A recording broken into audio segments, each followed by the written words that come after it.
Podcast Polda Jogja. Seharusnya setiap manusia melakukan kebaikan-kebaikan. Kebaikan untuk dirinya itu akan mempengaruhi orang lain. Dengan kebaikan-kebaikan itu akan membuat dunia semakin bermakna dan penuh dengan warna. Tidak perlu menunggu kaya untuk berbagi, tidak perlu menunggu kuat untuk menolong. Tindakan yang sederhana dan kecil sekalipun akan memberi manfaat yang luar biasa bagi diri kita sendiri maupun lingkungan kita.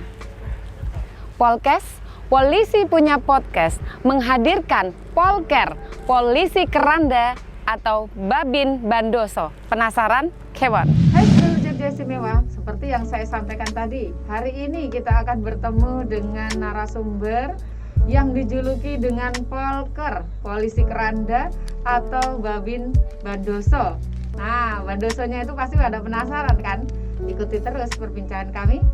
Di sini telah hadir Bapak Akhrori Yusuf, Babin Kamtimas Kelurahan Pucang Anom.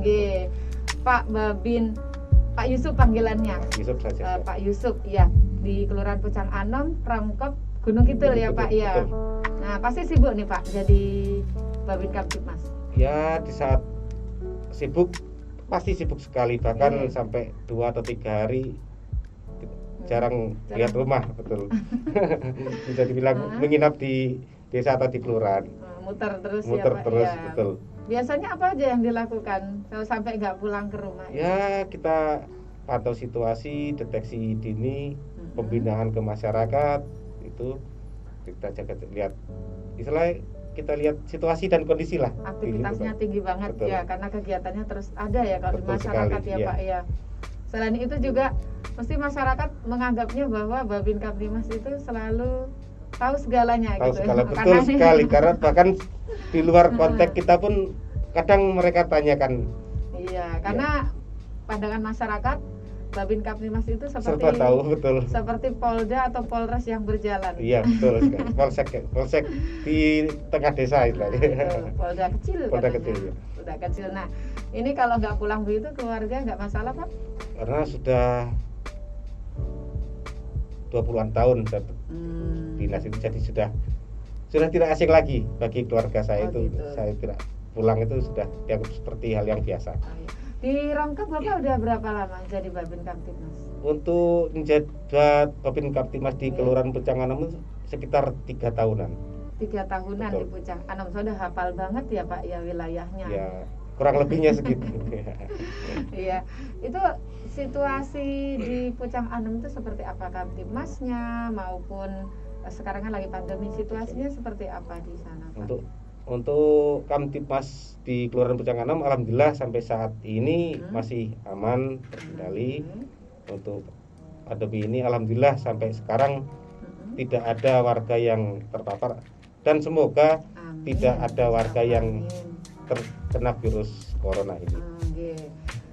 Nah, ini tadi kan pasti banyak yang penasaran Pak, apa yang dimaksud kok sampai Bapak Yusuf ini mendapat julukan Polker.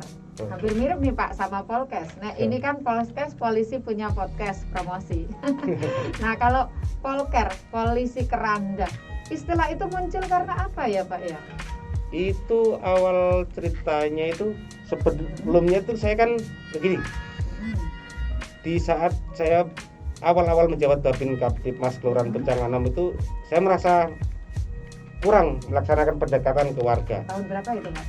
Tahun 2017-an. 2017-an mengawali dari Babin ke sana ya? Iya, betul.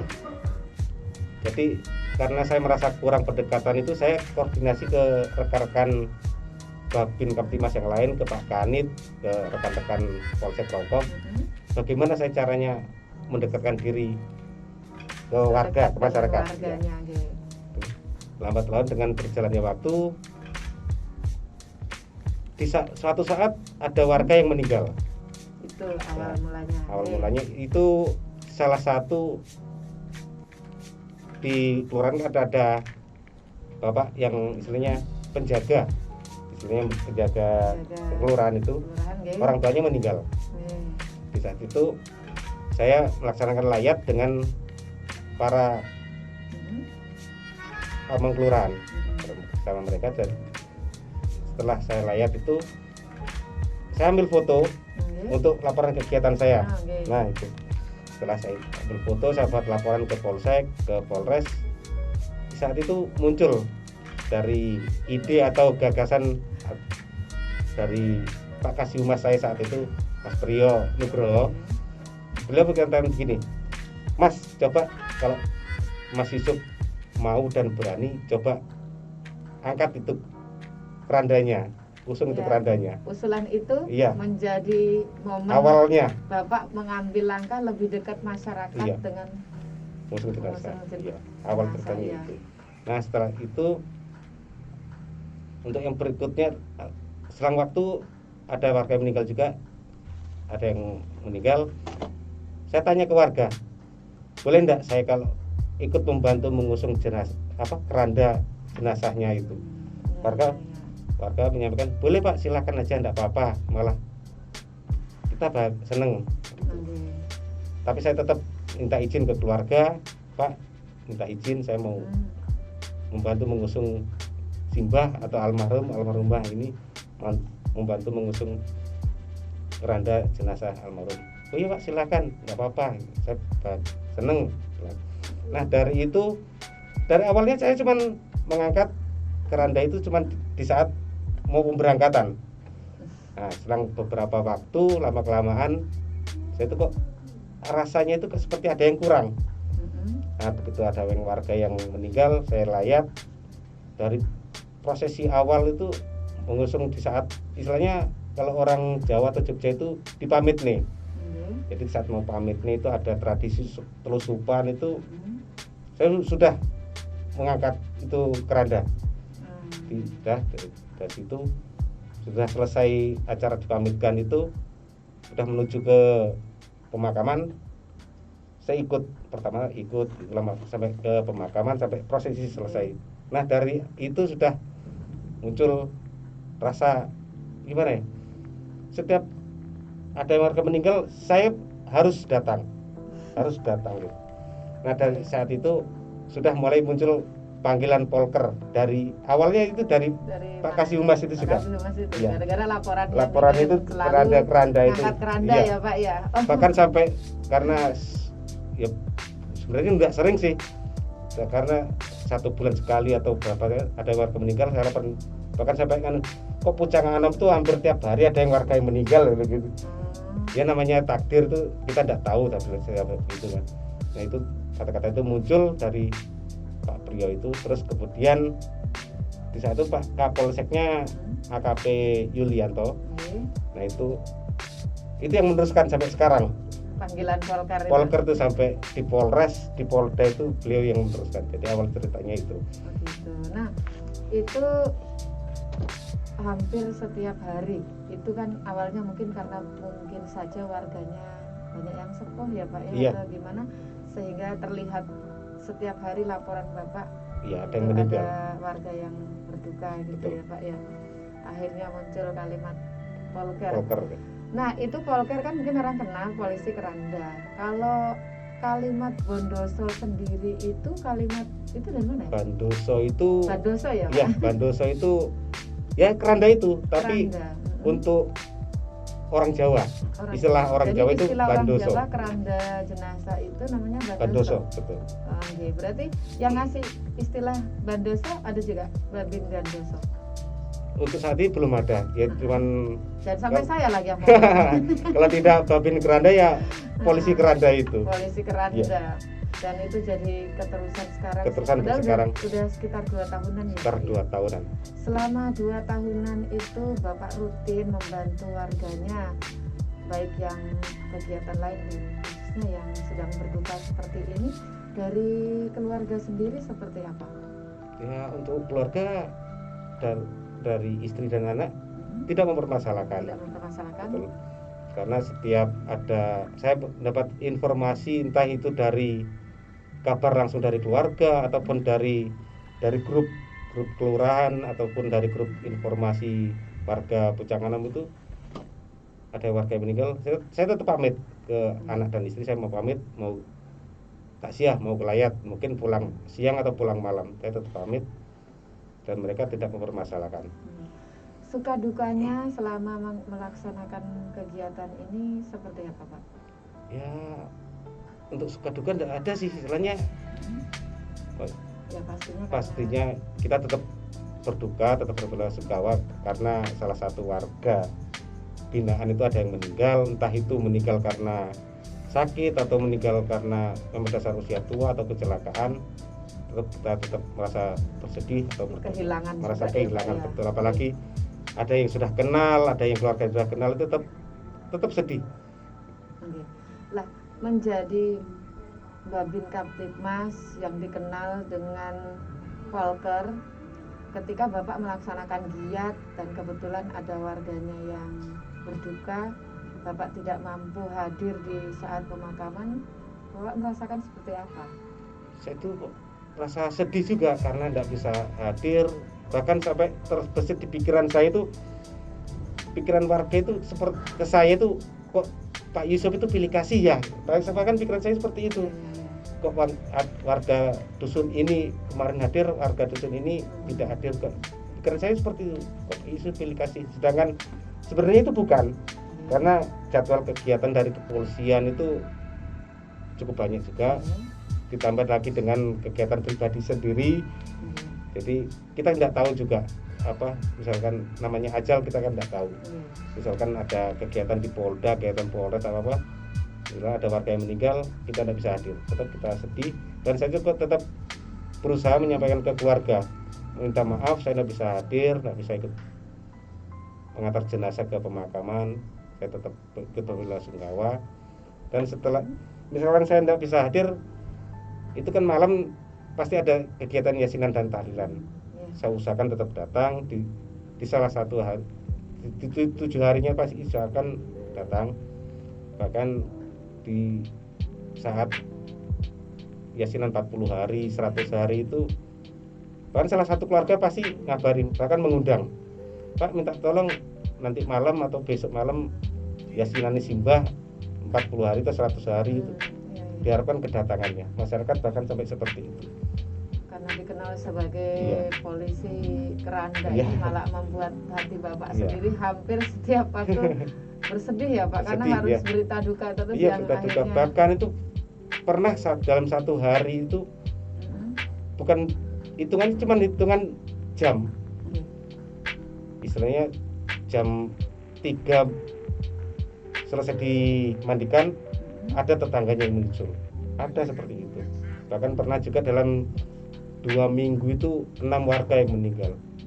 Pasti sangat sedih ya Pak? Iya, itu warga 6, sekitar 5, kalau tidak salah 5 atau 6 itu dalam 2 minggu, itu beda-beda dusun. Bahkan meninggalnya itu bukan karena apa, tapi karena tua. Iya, saya sedih sekali. Karena bahkan pernah juga baru selesai layat malam itu, baru mau jalan pulang dikabari, Pak ada susulan warga sana ada yang meninggal. Ya Allah, saya kok sedih gitu juga. Kita tetap ingat, kita pasti suatu saat kita pasti akan dipanggil. Ya, dengan melakukan membantu masyarakat mengangkat keranda, ikut menggali tanah untuk makamnya, otomatis kan itu mengingatkan kita bahwa suatu saat pasti akan pasti meninggal.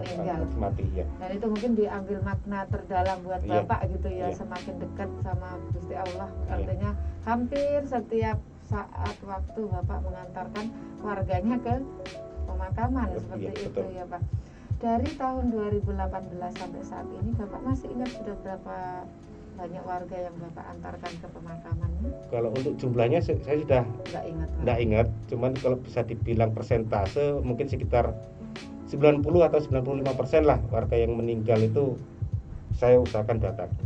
Sudah datang lah. Memang Bapak yang dan sudah menjadi Bapak katanya memindset dirinya bahwa Bapak wajib hadir gitu ya. Iya, bahkan sampai kan itu saya harus hadir, entah malam atau siangnya, entah itu besok bisa mengantar ke tempat peristiwa terakhirnya, saya harus datang. ada perasaan apa ya Pak kalau misalnya setelah membantu, ya ini kan warga kita sendiri yang notabene-nya hampir kita pernah pasti berkomunikasi dengan warga kita yang mendahului kita itu ya Pak ya.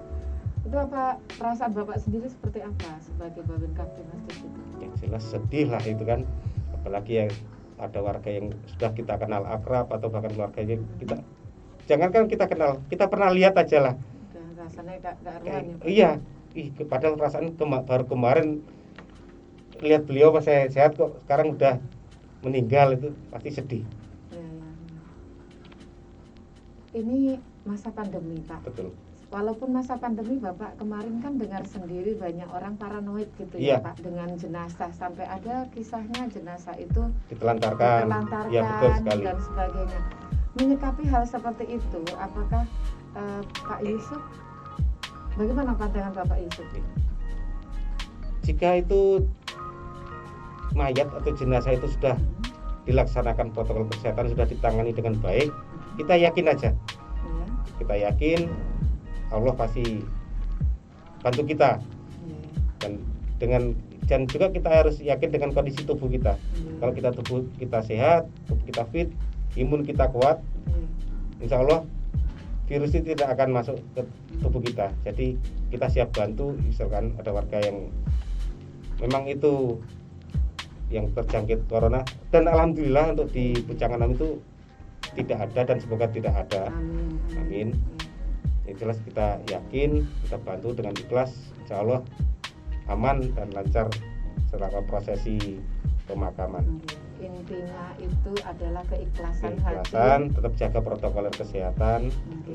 Dan yang pasti doa utama itu doa utama, betul. Nah, protokol kesehatan yang Bapak lakukan sendiri apa ini setelah mengangkat jenazah kemudian pulang ke rumah, protokol kesehatan apa yang Bapak lakukan?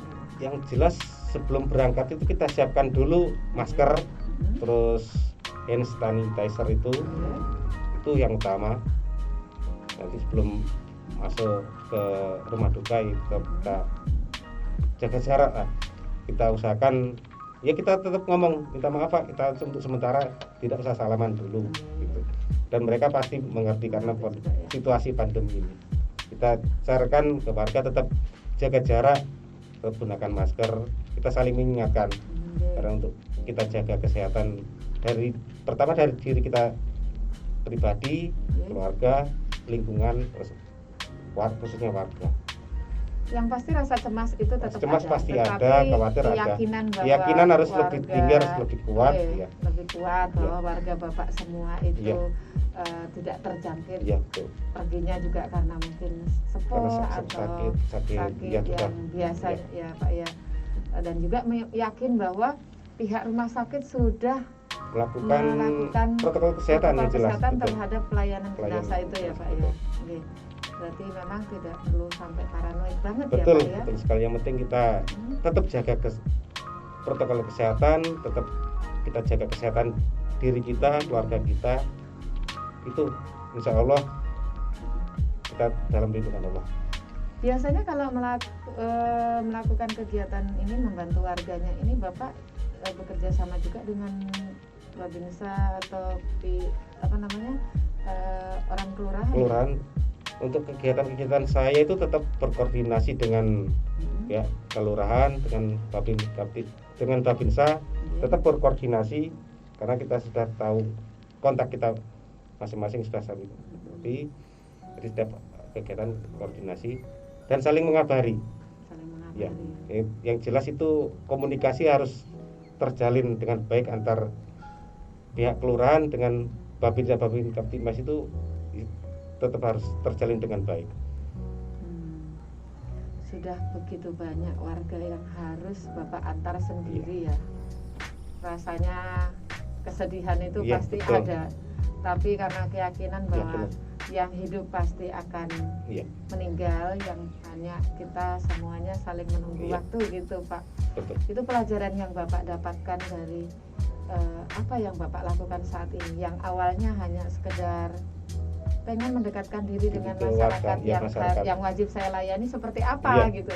ternyata jalan ini justru membuat banyak sekali ya Pak ya yang kita dapatkan. Yang pertama, kedekatan dengan masyarakat terjalin, lebih dekat ya, komunikasi lebih terjalin, betul. Sampai Informasi dari masyarakat itu cepat kita terima. Ya. Kita ada Israel, kita belum tahu informasi, mereka tahu, sudah mereka sampaikan. Bapak juga ya. Nah, itu juga tadi ya kita katakan bahwa apa yang bisa kita berikan itu yang bisa kita berikan. Ya, tidak harus menunggu kita kaya dan iya, mampu betul. untuk membantu masyarakat. Kita bantu dengan tenaga, kita bantu dengan doa, itu udah. Kalau memang ada rezeki lebih, kita bantu. Misalnya suatu hari Bapak tidak lagi menjadi Babin, apakah Bapak akan tetap menjadi Polker? Insya Allah tetap. Karena di dusun saya sendiri itu, di dusun Wareng itu, kalau ada warga yang meninggal, saya tetap usahakan untuk membantu mengangkat jenazahnya, walaupun menggunakan ambulan karena jaraknya agak jauh. Tapi di saat pemberangkatan itu kan masih dipikul. Insya Allah saya tetap laksanakan sampai kapanpun. Insya Allah sampai selama kapanpun. raga masih sehat Selama ya Pak ya. jiwa raga masih sehat. Bapak Akrar Yusuf, ada pesan-pesan Kamtibmas yang ingin disampaikan kepada sedulur Jogja Istimewa, khususnya untuk warga Pucang Anom, Rongkop, Gunung Kidul? Ada. Ye, monggo disampaikan Pak. Untuk pesan Kamtibmas, tetap jaga keamanan, ketertiban, jaga kerukunan, kebersamaan antar saudara, antar tetangga. Karena kalau bukan warga, kalau bukan kita, istilahnya Babin Kamtibmas, siapa lagi yang akan menjaga keamanan kalau bukan warga itu sendiri. Dan untuk kerukunan, kebersamaan harus tetap ditingkatkan, harus tetap terjaga antar tetangga, antar warga, antar saudara. Karena apa? Di saat kita minta tolong, di saat kita akan membutuhkan bantuan, kalau bukan dari saudara yang terdekat, kalau bukan dari tetangga, siapa lagi? Tidak mungkin dari orang jauh, tidak mungkin dari istilahnya anggota dewan atau dari siapalah istilahnya, dari tetangga terdekat. Yang jelas yang pertama itu saudara, tetangga yang terdekat dulu yang dimintai tolong. Makanya itu tetap jaga kerukunan, kebersamaan antar saudara, antar warga, jaga keamanan, karena amanah itu juga utama. Dan untuk saat pandemi ini yang jelas tidak usah panik, tidak usah takut. Yang jelas tetap jaga protokol kesehatan, gunakan masker, sering cuci tangan, jaga kebersihan, jaga jarak. Kita tetap sehat. Dan tak lupa tetap berdoa, tetap ibadah, minta perlindungan dari Allah Subhanahu wa taala. Itu pesan-pesan Kamtibmas dari Pak Babin. Betul. Dan tak lupa juga saya ucapkan terima kasih kepada Bapak Kapolsek Rongkop, Bapak Kanit Binmas Polsek Rongkop, rekan-rekan Polsek Rongkop, rekan-rekan Babin Kamtibmas, rekan-rekan dari Kelurahan Pucang Anom, dan tak lupa juga dari mitra saya, mitra di Kelurahan Pucang Anom, Bapak Serka Haris, Babinsa, betul Babinsa. Terima kasih. Selama ini kita tetap komunikasi, tetap kita bekerja bersama-sama. Karena selama ini kita, alhamdulillah sampai sekarang komunikasi kerjasama masih tetap terjalin dengan baik. Terima kasih. Karena TNI dan Polri harus tetap bersinergi. Luar biasa Pak Akrar Yusuf. Apa yang jenengan lakukan itu hal sederhana bagi orang lain. Namun apa yang Bapak lakukan secara terus-menerus itu juga menjadi manfaat yang besar ya Pak ya bagi orang lain. Insya Allah. Bagi orang lain juga bagi diri kita sendiri khususnya. Daripada sekali berbuat tapi berhenti di situ. Apalagi tidak pernah berbuat apa-apa ya Pak ya. Sedikit dan tidak harus dengan materi. Kita dengan tenaga, dengan doa. Kalau memang ada materi lebih, kita bantu dengan materi. Kalaupun punya tenaga, kita bantu dengan tenaga. Oke, sedulur Jogja Istimewa, tetap bersama Polkes, Polisi Punya Podcast. Sampai jumpa.